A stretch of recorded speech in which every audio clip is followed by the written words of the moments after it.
It's the evening show on BBC Radio Wales with me, Alan Thompson. That is a terrific new single called Fu Manchu. The band that have put that together is Lee Thompson's Ska Orchestra.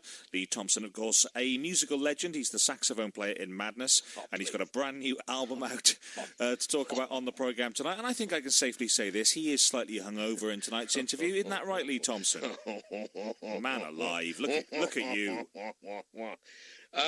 Yeah, I was, as I said earlier, I was out with, so went to see Suggs's last show yesterday, the final. I went to see it, one of the first shows in St Albans when it first started, a couple of months ago, whenever, 6 weeks ago, and went along with Dave Robinson, and it was good. It was nice to see him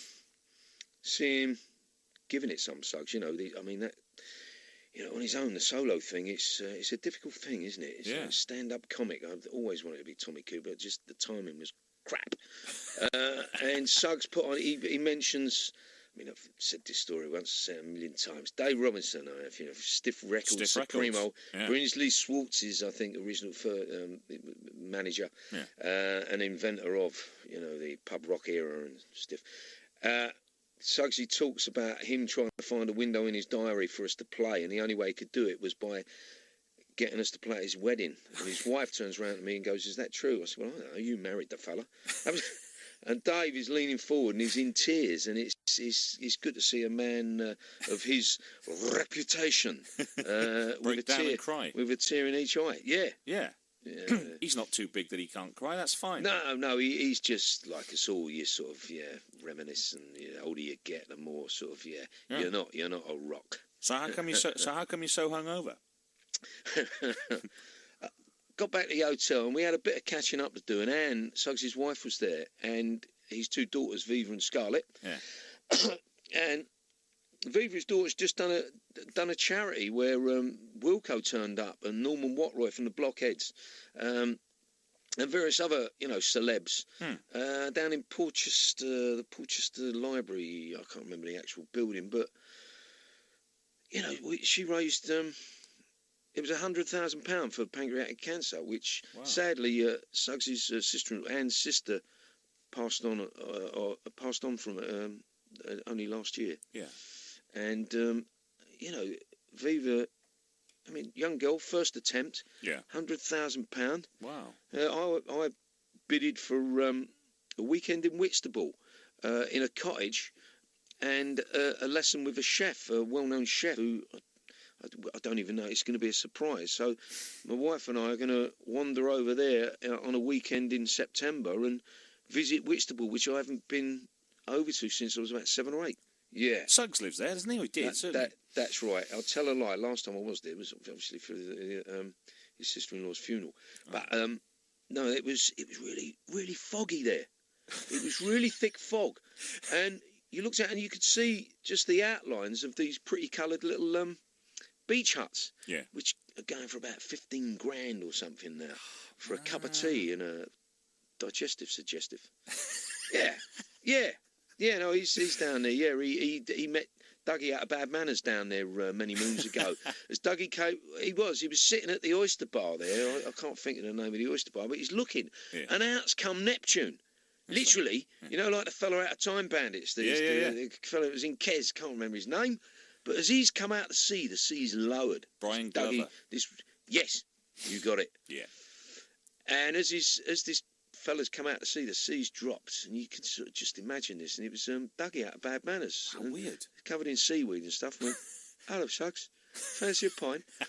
No, I've got to get the missus is calling. I think he had a quick lemonade with Dougie, and off he went. Anyway, that's enough of this bloody reminiscing stuff. Yeah. So basically, you got back together last night. You had too much to drink, and that's why you're hanging today. Yeah, very much so. Yeah. Left him at 5. He's wandered off down to Cornwall for a couple of days. Going to bump into David Payne, the saxophonist from Ian Doing the Blockheads. Oh, what a band! I believe he's going. Yeah, mate. Fu Manchu is the single that we just played there. That's a cracking tune. Tell me a little bit about that record.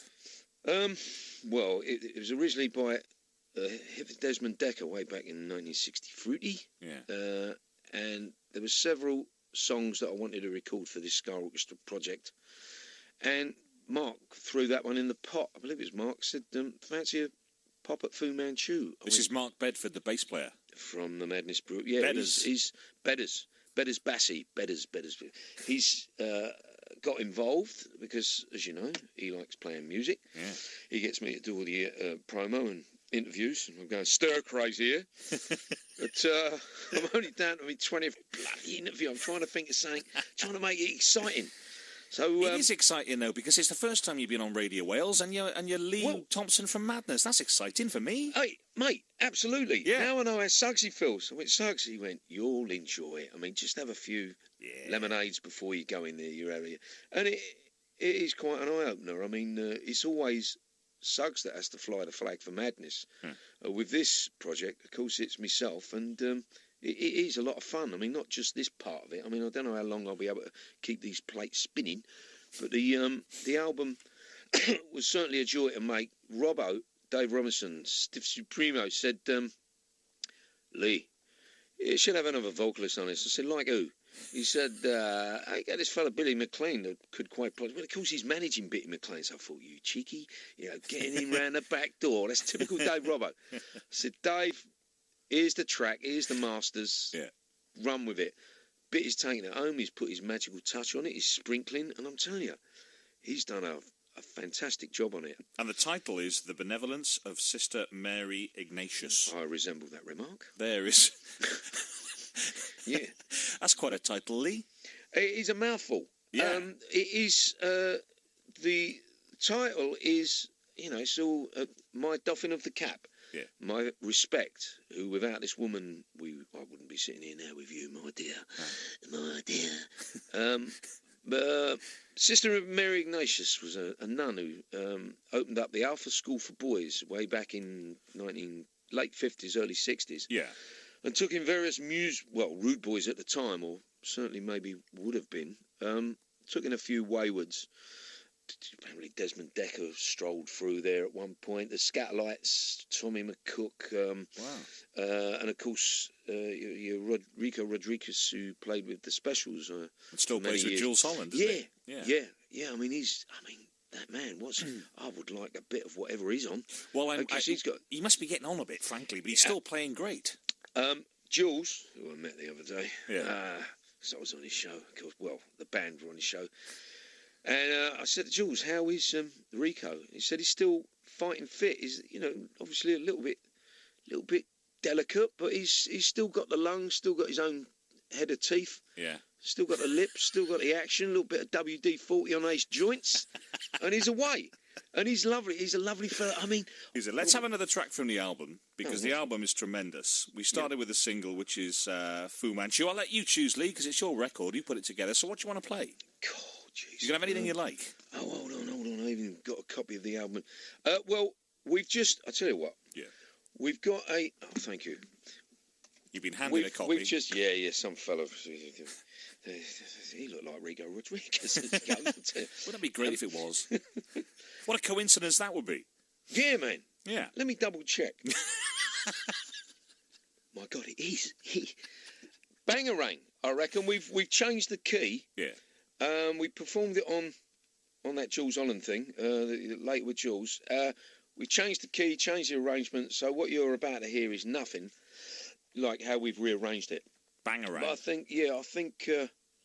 No, I'll tell you what. No, I've changed my mind. Is it all right to change my mind? Sure, of course, yeah. No, let's go over Hello Josephine. Okay. Fats Domino, who was... who all the Jamaicans used to listen to, that's apparently where the backbone for ska came about, was from the airwaves from America to Jamaica. Yeah. So I've heard. I mean, I don't know, it's all myth, Yeah. But anyway. Well, let's listen to that. Let's have Hello Josephine from Lee Thompson's Ska Orchestra, and more chat from the great Lee Thompson right after this. Hello.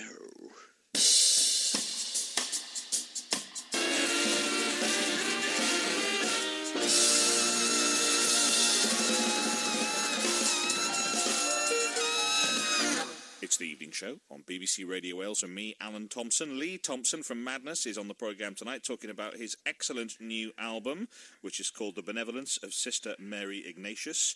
Lee Thompson's Ska Orchestra is the name of the act. Who is in the Ska Orchestra? How many members are there? Oh, God. 11, 12, 13, 14, 2 from 1 equals... 2 yeah, 11. 11? There's 11 of us. Trombonist, Jack... Yeah. Excuse me, Jack Mitchell.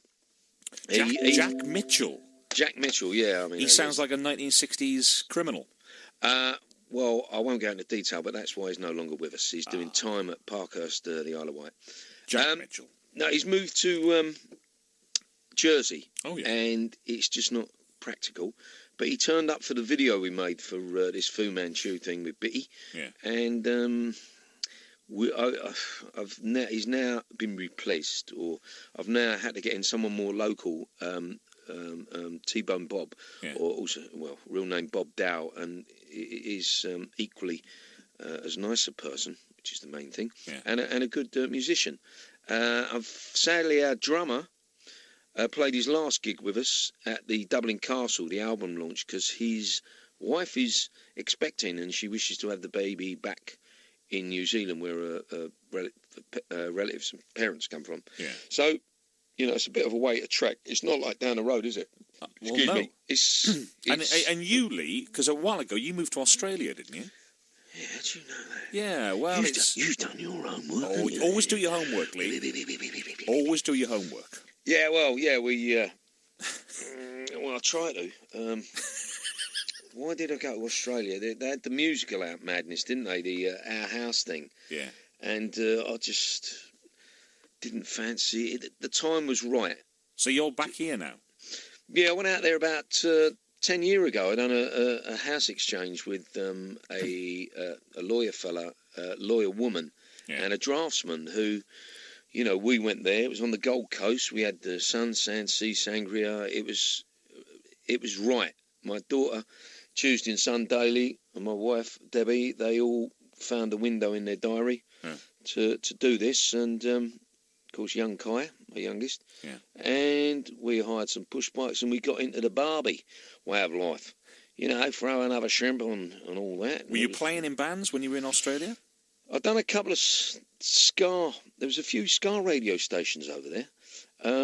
I didn't play in any bands. I got to meet up with Terry Edwards, our alto sax player, who's in the Terry Edwards Jazz Experience. Yeah. And I bumped into him, had a few lemonades with him.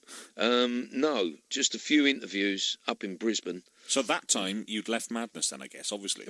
Yeah, I mean, I said I need to get away. Because the interesting thing with Madness is that, and we had Suggs on the programme a couple of months ago, he was saying that very often various members of Madness, and you've done this, they leave for a while and then they come back again.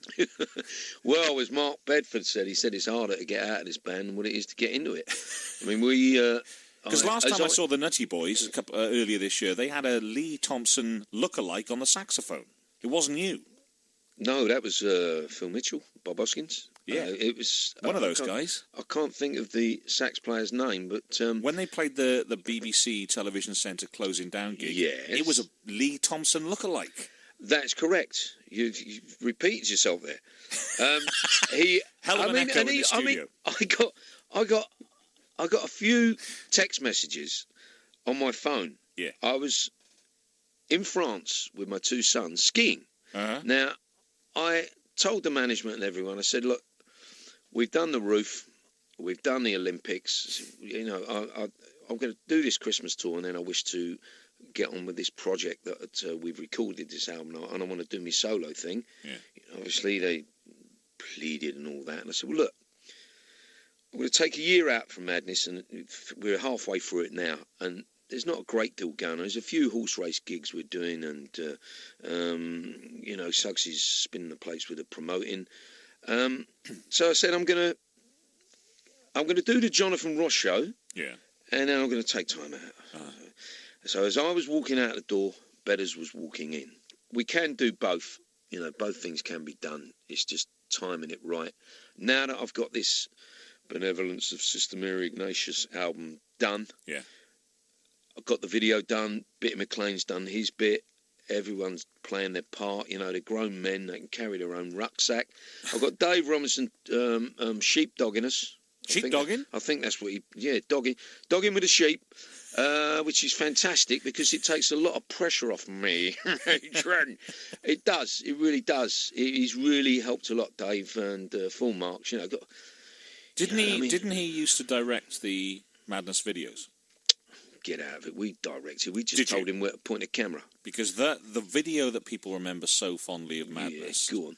is the one where you were dangling from wires while playing your saxophone for baggy trousers. That's right. Didn't they leave you hanging up there and go over the pub? Yeah, the driver, the operator, took off to the Vulture's Perch, or the Oxford Tavern in Kennetstown Road, and went for a few Guinnesses. And left you there? They left us hanging there, which was...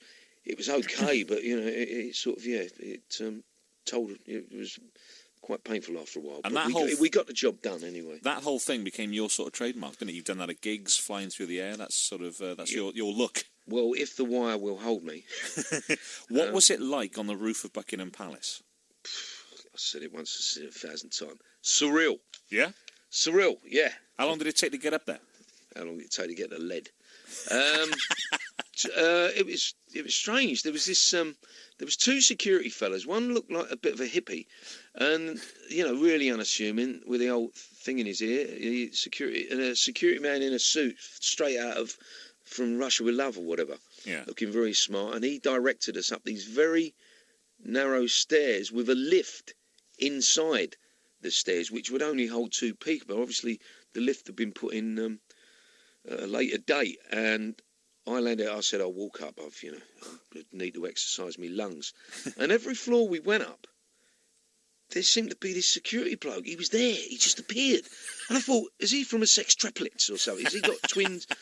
And he directed us, and mind your head on the sponge roof there, and we had to climb through this little cubby hole. Yeah. And next thing, you're out overlooking London. Yeah. I mean, you're overlooking. What you've got, the way they've planted the old trees there, the designers have done it so you can see, you've got a great view of the London Eye and St Paul's Cathedral and Big Ben and all those fabulous landmarks. And moments like that must make you realise how far you've come, joking aside. I mean, the band that started out in 1978 from North London end up playing on the roof of Buckingham Palace. Well, I mean, what are the chances of that? Exactly. I mean, Jerry Dammers once described us. Jerry Dammers from the Keyboard from the Specials, or ex-Keyboard from the Specials, said, these are the best bunch of chances I've ever bumped into. And, I should have been a lumberjack. I don't know. I was into roofing, decorating. Yeah. And, we went out and Chrissy Boy got himself a guitar. I got... my saxophone from Dingwall, some old Boozy and the Hawks thing, and we started playing a few rock and roll Bill Haley Fats Domino numbers, and next thing you're up on the roof of the palace, and it's an experience. I don't know. One minute you're up on the roof, then you're in front of the Queen. They're saying, "Mom, we can now retire gracefully," meaning the band. Yeah. Of course, I think she thought I meant her, and she walked off. Well, you're not. Etiquette is that you don't speak until you're invited, which was. Well, it's the royal we, isn't it? Well, exactly. Yeah, we can. And Elton John pinching me cheek, facial, of course. And Kylie Minogue. Nice. Yeah. Lee, wrote one of the best Madness singles, "Embarrassment." What a killer tune! Well, what a song! Absolutely, yeah. What do you want? I'm just telling you. I want no response to it. I'm just telling you. You wrote one of the best Madness songs. You brown-nosing. Thank you, mate. I appreciate it. Only joking. It's a nice thing. I've got to stop this joviality. I mean, that was the turning point, wasn't it? Really, we done the One Step Beyond. We done the My Girl for that teeny bop type audience, and I think with because it's interesting. All members of Madness, you've all written, haven't you? And you've mixed the dub. You've written with other members of the band. Some people write on their own. It's interesting. It's an unusual combination. That's a caring, sharing thing. Yeah. I mean, our publishing is sort of unique. I don't know. That's why half these bands land up in court, I suppose. Yeah. Money. Over it. Yeah. The root of. I mean. Hopefully this album, the publishing will go to the original writers. That's the idea. Yeah. People that never probably saw it the bloody first time round. Yeah. With Madness, everyone joins in. Even Woody now is starting to come up with some classics, like on the latest album, Leon and Kitchen Floor. Yeah. I mean, they're great stuff. More steam your elbow, or whatever the saying is. Dust Devil, which was a single by Madness, which got absolutely nowhere. I don't think we made a video for it, but it's sort of, and everyone's getting involved. I mean, the Liberty and Norton Folgate, that opus that I think Suggs, Clive and Cole wrote. I mean, that has left me for dust. I mean, when stuff like that's being written, I'm thinking, well, what's the sort of point? You know, when you've got stuff like that, I mean, that is phenomenal. That is a sit back and put the headphones on and enjoy. Everyone's getting involved. You know, our publishing, you know, if it's of any interest to anyone, 50% goes to the band to stop them moonlighting, like what I'm doing now. The other 50% goes to the writers, which I think is a really good... You know, it's a sensible... It's a nice thing. Yeah. Democracy, Lee. Democracy, long live. Long live. Lee, it's great to have you on the programme. The album is tremendous. Thank you ever so much for joining us. Oh, can I just throw a mention out? I promise I would. Of course you can. To Serena at Primary Talent International. She's our agent. She said, if there's any budding promoters out there, please give her a call. Yeah? We come cheap. So you're going out on the road? You're going to tour? We got...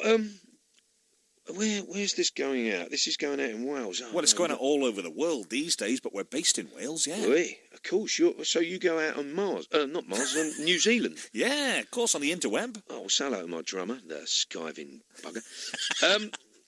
We got a couple of free festivals coming up, if I can mention. Of course. 7th of July, Godiva Festival. Think a lady. 150,000 punters over one weekend. Ice cream's cheap, half price. With a few other bands, Neville Stables on there. And anyway, it's a free festival. I mean, from London, it's an hour on the train. It's £12 day return. Beautiful. We're on at 4. And on the 20th of July... I'm starting to go into meltdown, man. On the 20th of July... When? The 20th of July at Brockwell Park...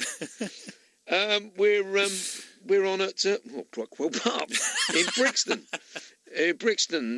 Again, a free festival. Hot dogs come even cheaper. And then I've got to run the gauntlet up to Haydock to do the races with Madness. That should be interesting. Hopefully my ticker will still be ticking. Sure it will. Well, the website's available. Type in Lee Thompson and it's all there. We're going to finish with 2 tracks back to back now. I mentioned Embarrassment, which you wrote. I'm going to play that. Top man. And we shall play another track from the new album, which I'm going to let you choose. So what's your fancy spinning, big guy? Hold on. Soon You'll Be Gone. Yeah? Yeah, that's our encore we do when we're playing live. Yeah, it's an all right song. Okay. Yeah. Received a letter just the other day, but then you'll be gone.